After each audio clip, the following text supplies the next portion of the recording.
সংস্কার নিয়ে রাজনৈতিক দলের সঙ্গে আলোচনা শুরু কাল। ফ্যাসিবাদ যেন মাথাচাড়া দিতে না পারে ব্যবস্থা নিচ্ছে সরকার। সার্বভৌমত্ব ধ্বংসের চেষ্টায় লিপ্ত কয়েকটি দল। অভিযোগ মির্জা আব্বাসের সরকারকে বিভ্রান্ত করতে নির্বাচন নিয়ে নানামুখী বক্তব্য। শবে বরাতে ইবাদত বন্দেগীতে মশগুল মুসল্লিরা। বিশ্ব ইজতেমায় তৃতীয় পর্বে জুমার জামায়াতের লাখো মানুষের ঢল। সারা দুনিয়ার মানুষ যাতে দিনের রাস্তায় চলতে পারে, আল্লাহর হুকুম মানতে পারে, আর রাসূলুল্লাহ সাল্লাল্লাহু আলাইহি সাল্লামের সুন্নত তরিকায় চলতে পারে, আর এই উদ্দেশ্যে এই মেহনত।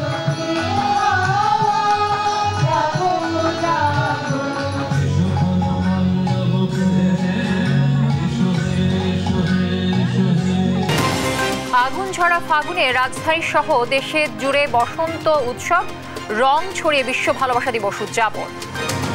ভালোবাসার কোনো সময়, বয়স, পরিবেশ কিছুই লাগে না। বসন্তটা তো আসলে বছরে একবারই আসে, এজন্য আসলে বসন্ত উদযাপনের জন্যই আজকে আসা। আর ভালোবাসি তো বউকে প্রতিদিনই। এবং 21 পদকের জন্য 11 জন নারী ফুটবলারের নাম চেয়েছে সংস্কৃতি মন্ত্রণালয়। পুরো স্কোয়াডের সম্মাননা চায় বাফুফে। দর্শক, আমন্ত্রণ সংবাদ রাতে শুনছিলেন সংবাদ শিরোনামগুলো। সঙ্গে রয়েছে আমি তানজিয়া জুথি। কাল থেকে সংস্কার নিয়ে রাজনৈতিক দলগুলোর সঙ্গে আলোচনা শুরু হবে। প্রথম দিনে আলোচনা হবে বিএনপির সঙ্গে। কথা জানিয়েছেন শিল্প ও গণপূর্ত উপদেষ্টা আদিলুর রহমান খান। শুক্রবার স্বৈরাচার প্রতিরোধ দিবস উপলক্ষে রাজধানীর শিক্ষা চত্বরে আয়োজিত অনুষ্ঠানে তিনি জানান, বাংলাদেশে ফ্যাসিবাদ যেন আর মাথাচাড়া দিতে উঠতে না পারে সে বিষয়ে ব্যবস্থা নিচ্ছে সরকার। অনুষ্ঠানে অংশ নিয়ে 90-এর গণ অভ্যুত্থানের অন্যতম নেতা আমানুল্লাহ আমান বলেন, 90 এবং 24-এর স্বৈরাচার পতনের আন্দোলন একই সূত্রে গাঁথা। সকল ষড়যন্ত্র মোকাবেলা করে সব রাজনৈতিক দলগুলোকে ঐক্যবদ্ধ থাকার আহ্বান জানান তিনি। এ সময় স্বৈরাচার পতন আন্দোলনের শহীদদের প্রতি শ্রদ্ধা জানায় সমাজতান্ত্রিক ছাত্র ফ্রন্ট, স্বৈরাচার বিরোধী ছাত্র পরিষদ, 82 থেকে 90 ছাত্র আন্দোলনের নেতাকর্মী সহ বিভিন্ন সংগঠন। আগামী দিনে যাতে ফ্যাসিস্ট শেখ হাসিনা সরকারের মতো কেউ না হয় সেদিকে আমাদের লক্ষ্য রাখতে হবে। জাতিসংঘের রিপোর্ট দেখেছেন আপনারা, আমরা দেশে এই অন্যায়গুলোর বিচার করতে চাই। আগামীকাল থেকে যে সংস্কার নিয়ে আলোচনা শুরু হবে রাজনৈতিক দলগুলোর সঙ্গে, এই সংস্কারের আলোচনা দেশে একটা গণতান্ত্রিক ব্যবস্থা প্রতিষ্ঠার জন্য এগিয়ে নিয়ে যাবে দেশকে। সরকারকে বিভ্রান্ত করতে নির্বাচন নিয়ে নানামুখী বক্তব্য দিচ্ছে বিভিন্ন রাজনৈতিক দল। এমন অভিযোগ এনে বিএনপির স্থায়ী কমিটির সদস্য মির্জা আব্বাস বলেছেন, এরা দেশের সার্বভৌমত্ব ধ্বংসের চেষ্টায় লিপ্ত। এদিকে বিএনপি অন্তর্বর্তী সরকারকে সমর্থন করলেও নির্বাচন নিয়ে কোনো ষড়যন্ত্র মেনে নিবে না বলেও জানান দলের চেয়ারপারসনের উপদেষ্টা জয়নুল আবেদিন ফারুক। বিস্তারিত নিয়াজ মোর্শেদের প্রতিবেদনে। আগামী নির্বাচনকে অবাধ, সুষ্ঠু ও গ্রহণযোগ্য করতে ভারত, আমেরিকা সহ সব উন্নয়ন সহযোগী রাষ্ট্রগুলোর সহযোগিতা চায় বিএনপি। এ কথা জানিয়েছেন দলটির ভাইস চেয়ারম্যান আহমেদ আজম খান। এদিকে অন্তর্বর্তী সরকারকে সমর্থন করলেও নির্বাচন নিয়ে কোনো ষড়যন্ত্র করলে বিএনপি তা মেনে নেবে না বলে মন্তব্য করেন দলের চেয়ারপারসনের উপদেষ্টা জয়নুল আবেদিন ফারুক। সকালে আলাদা আলাদা অনুষ্ঠানে যোগ দিয়ে এসব মন্তব্য করেন এই দুই নেতা। ভারত, আমেরিকা, চায়না, রাশিয়া সকল বৃহৎ রাষ্ট্রগুলোকেই আমরা আমাদের উন্নয়ন অংশীদার মনে করি। এই সরকারকে সমর্থন দিলেও নির্বাচন নিয়ে কোনো চক্রান্ত হলে আমরা মাথা নত আল্লাহ ছাড়া কারো কাছে করব। এদিকে সকালে কেন্দ্রীয় কার্যালয়ে বিএনপির স্থায়ী কমিটির সদস্য মির্জা আব্বাস অভিযোগ করেন, সরকারকে বিভ্রান্ত করতে নির্বাচন নিয়ে নানামুখী বক্তব্য দিচ্ছে বিভিন্ন রাজনৈতিক দল। এরা দেশের সার্বভৌমত্ব ধ্বংসের চেষ্টায় মেতেছে বলে মন্তব্য তার। নির্বাচন নিয়ে কোনো টাল ভাঙা করবেন না।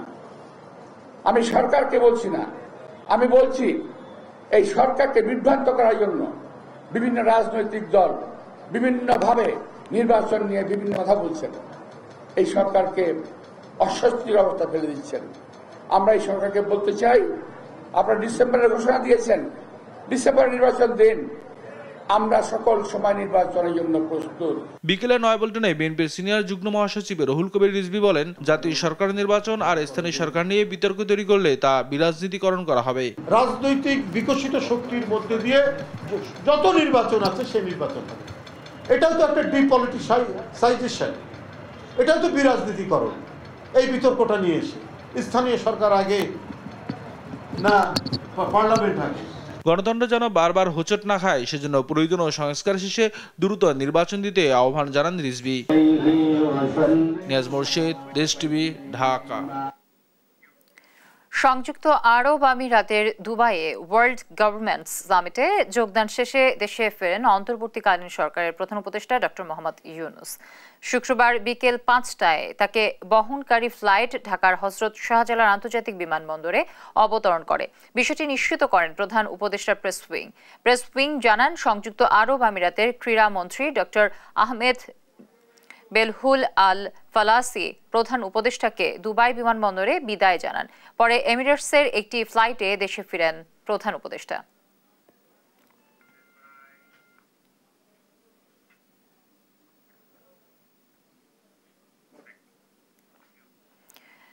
সুন্দরবনকে ধ্বংস করে বিগত সরকারের নেয়া সব প্রকল্প অবিলম্বে বন্ধের দাবি জানিয়েছে বাংলাদেশ পরিবেশ আন্দোলন বাপা। শুক্রবার জাতীয় জাদুঘরের সামনে সুন্দরবন দিবস উপলক্ষে এক নাগরিক সমাবেশে এই দাবি তোলেন সংগঠনটির নেতারা। বক্তারা বলেন, সুন্দরবন শুধু বাংলাদেশের নয়, বিশ্ববাসীর সম্পদ। এটিকে ধ্বংস করা হলে একদিকে যেমন জীববৈচিত্র্য ধ্বংস হবে, অন্যদিকে পরিবেশ বিপর্যয় ঘটবে।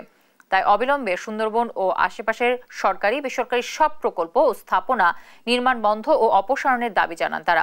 সুন্দরবন রক্ষায় অন্তর্বর্তীকালীন সরকারের জোরালো পদক্ষেপ দাবি করেন সংগঠন সভাপতি অধ্যাপক নূর মোহাম্মদ তালুকদার। যারা ওখানে রিসোর্ট করতেছেন, যারা ওই সব জায়গায় কয়লা ভিত্তিক বিদ্যুৎ উৎপাদন করতেছেন, যারা সেখানে অন্যান্য শিল্প কারখানা করতেছেন, তাদেরকে অন্তত বন্ধ করুন। আজকের বন যদি সুন্দরবন ধ্বংস হয় তাইলে যে ক্ষতিটা হবে সেটা আপনি না, শুধু আপনার আগামী প্রজন্ম যারা, তারাও কিন্তু ভোগ করবে। আজ পবিত্র শবে বরাত। প্রতি বছর হিজরি শাবান মাসের 14 তারিখ দিবাগত রাতে মুসলমানরা মহিমান্বিত রজনী হিসেবে পালন করে থাকেন। বাদ মাগরিব নফল ইবাদত বন্দেগী ও জিকির আজকারের মাধ্যমে পবিত্র এ রাত অতিবাহিত করছেন মুসল্লিরা। তাৎপর্যপূর্ণ এ রাতে মুসলমানরা আল্লাহর কাছে ক্ষমা প্রার্থনার মাধ্যমে ভবিষ্যতে পরিশুদ্ধ জীবনের জন্য তার অনুগ্রহ কামনা করেন। মুসলিম উম্মার শান্তি, কল্যাণ ও মুক্তি কামনায় দোয়া করা হয় মসজিদে মসজিদে।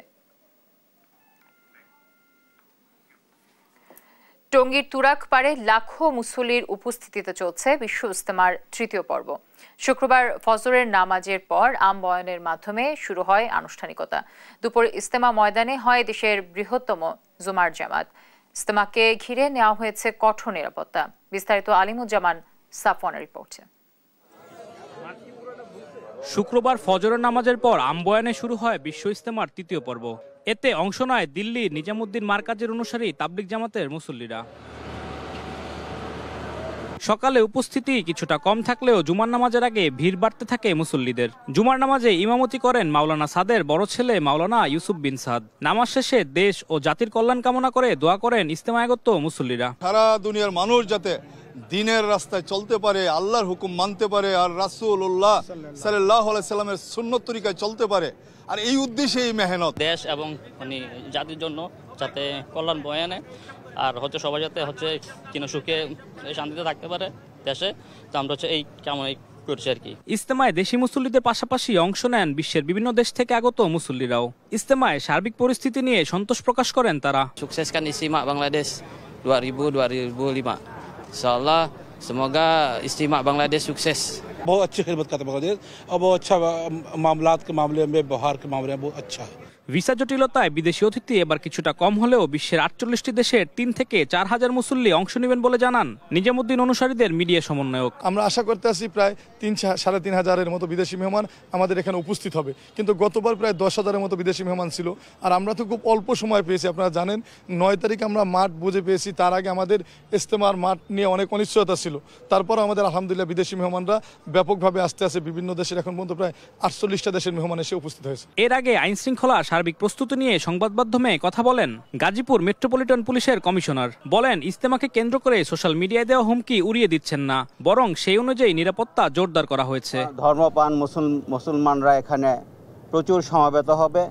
এই সমবেত হলে তাদের নিরাপত্তার দায়িত্ব আমাদের সকলের। আমরা পুলিশ সহ অন্যান্য বাহিনীর সদস্যরা সার্বক্ষণিক সতর্ক আছি। তাবলিগ জামাতের ভেদাভেদ ভুলে ইসলামের স্বার্থে সবাইকে ঐক্যবদ্ধ হওয়ার আহ্বান নিজামুদ্দিন অনুসারীদের। আলিমুজ্জামান সাফওয়ান, দেশ টিভি, ঢাকা। টঙ্গীর তুরাগ তীরে চলছে বিশ্ব ইজতেমার ৩য় পর্ব। এ নিয়ে আরও জানাতে যুক্ত হচ্ছেন সহকর্মী দেওয়ান ইমন। ইমন, মুসল্লিদের সমাগম কেমন দেখছেন এবং সেখানকার পরিস্থিতি কেমন দেখছেন, সার্বিক পরিস্থিতি জানাবেন। জ্যোতি, আপনাকে ধন্যবাদ। আমি এই মুহূর্তে রয়েছি টঙ্গীর যে ইজতেমার ২য় পর্ব অনুষ্ঠিত হচ্ছে এখানে, এবং এখানে কিন্তু আমরা সন্ধ্যা থেকে যেটা দেখছি যে আজকে যেহেতু জুম্মার দিন, জুম্মার নামাজের উপলক্ষে কিন্তু আশপাশে যে সমস্ত জেলা রয়েছে সেই সমস্ত জেলা থেকে কিন্তু ধর্মপ্রাণ মুসল্লিরা এই ইজতেমা ময়দানে এসে কিন্তু জমায়েত হয়েছেন। পাশাপাশি কিন্তু আজকে যেহেতু পবিত্র শবে বরাতের দিন, ইজতেমা ময়দানের ইতিহাসে কিন্তু এটি প্রথম দিন যেখানে আজকে সকল মুসল্লি কিন্তু এক কাতারে দাঁড়িয়ে তারা নফল নামাজ আদায় করবেন। কিছুক্ষণের মধ্যেই এশার নামাজ এখানে অনুষ্ঠিত হবে। সেই এশার নামাজের পরেই কিন্তু নফল নামাজের যেই নফল নামাজ সেটি কিন্তু যার যার মতো করে ধর্মপ্রাণ মুসল্লিরা কিন্তু সকলে একসাথে কিন্তু সেটি পালন করবেন। আপনাদের যদি একটু আমার পেছনে চিত্রটি দেখায়, আমি এই মুহূর্তে রয়েছি বিদেশি যেই খিত্তাগুলো রয়েছে সেখানে, এবং এখানে কিন্তু ধর্মপ্রাণ বিভিন্ন দেশ থেকে যে সমস্ত ধর্মপ্রাণ মুসল্লিরা এসেছেন তারা কিন্তু এখানে আছেন, তারা নির্বিঘ্নে রয়েছেন। তাদের নিরাপত্তায় কিন্তু এখানে গাজীপুর মেট্রোপলিটন পুলিশ সহ কিন্তু অন্যান্য আইন শৃঙ্খলা বাহিনী কিন্তু এখানে নিয়োজিত রয়েছে। এখন পর্যন্ত আমরা কিন্তু এই ইজতেমায় কোনো ধরনের কোনো বিশৃঙ্খলার খবর কিন্তু আমরা পাইনি। আর যেটি লোক সমাগমের বিষয় যেটি বলবো যে অন্যান্য যে সমস্ত খিত্তাগুলো রয়েছে প্রতিটি খিত্তায় কিন্তু ধর্মীয় যে সমস্ত আলোচনাগুলো চলছে সেগুলো কিন্তু খিত্তায় খিত্তায় যারা ধর্মপ্রাণ মুসল্লিরা উপস্থিত হয়েছেন তারা কিন্তু সেটি শুনছেন, এবং অন্যান্য যে সমস্ত ধর্মীয় বিষয়গুলো রয়েছে সেগুলো নিয়ে কিন্তু তারা আলোচনা করছেন। আজকে এখন যিনি বয়ান করছেন ধর্মীয় বয়ান মাওলানা জমশেদ সাহেব, এবং বাংলায় তার তর্জমা করছেন মাওলানা মনির বিন ইউসুফ সাহেব, এবং অন্যান্য যে সমস্ত ধর্মীয় কার্যকলাপগুলো সেগুলো কিন্তু এখানে স্বাভাবিকভাবে অনুষ্ঠিত হচ্ছে। এখানকে আজকে যেহেতু শবে বরাতের রাত, সকল ধর্মপ্রাণ মুসল্লিরা এখানে এক কাতারে জমায়েত হয়ে তারা এহকাল এবং পরকালের বিভিন্ন আল্লাহর সন্তুষ্টি আদায়ের জন্য কিন্তু তারা নানা ধরনের যে ইসলামিক দিক নির্দেশনা আছে সেগুলো নিয়ে কিন্তু খিত্তায় খিত্তায় আলোচনা চলছে। জ্যোতি, টঙ্গী থেকে যুক্ত হয়েছিলেন আমাদের সহকর্মী দেওয়ান ইমন। বসন্ত বরণ ও ভালোবাসা দিবস উদযাপনে মেতেছে নগরবাসী। গান, নাচ, আবৃত্তিতে বসন্তের দোল লাগে ঢাকা বিশ্ববিদ্যালয়ের চারুকলায়। পরিবার প্রিয়জন নিয়ে ভোরের আলো ফুটতেই মাতেন বসন্ত উৎসবে। আরো জানাচ্ছেন জান্নাতুল মোহনা।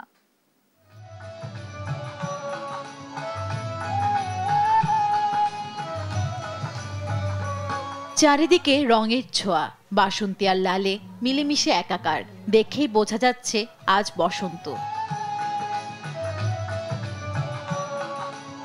দক্ষিণা হাওয়ায় মেতে উঠতে সকাল থেকে ঢাকা বিশ্ববিদ্যালয়ের চারুকলা প্রাঙ্গণে জড়ো হন নগরবাসী। জাতীয় বসন্ত উৎসবের আয়োজনে গান, নাচ, আবৃত্তিতে বিভোর বসন্ত প্রেমীরা।